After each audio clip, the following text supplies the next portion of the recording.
Dear viewers, आज के इस लेक्चर में हम 1 मिनट के अंदर एक ही फॉर्मूले से हम इंक्रीमेंट किस तरह से कैलकुलेट कर सकते हैं ये हम सीखने वाले हैं।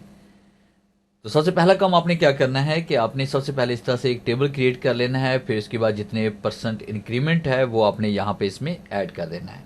फिर हम यहाँ पे क्लिक करेंगे। क्लिक करने के बाद आपने इज इक्वल टू राइट करना है और उसके बाद आपकी जो सैलरी है उस पर आप क्लिक करेंगे। इसको मल्टीप्लाई करेंगे, ब्रैकेट ओपन करेंगे, यहाँ पे 1 टाइप करना है। फिर इसको इसमें प्लस करेंगे, प्लस कर देंगे इसमें इंक्रीमेंट और उसके बाद ब्रैकेट को यहाँ से हम क्लोज करेंगे और एंटर प्रेस करेंगे। तो हमारे पास यहाँ पे जो 65,000 जो सैलरी थी 15% इंक्रीमेंट के साथ 74,750 रुपये बनी। अब जैसे हम इसको ड्रैग करेंगे तो बाकी जितने भी एम्प्लॉयज़ हमारे पास हैं उनकी सैलरी और उनका इंक्रीमेंट और उसके बाद जो डाटा अपग्रेड हुआ है इंक्रीमेंट होने के बाद वो यहाँ पे हमारे पास शो हो रहा है। तो ये था मेरा आज का लेक्चर जिसे मैंने आपको पढ़ाया कि आप इंक्रीमेंट किस तरह से कैलकुलेट कर सकते हैं। उम्मीद है आज के इस लेक्चर में ज़रूर कुछ नया सीखने को मिला होगा। वीडियो अच्छी लगी है तो इसे लाइक ज़रूर कीजिएगा। मिलते हैं हम नेक्स्ट लेक्चर में, तब तक के लिए गुड बाय।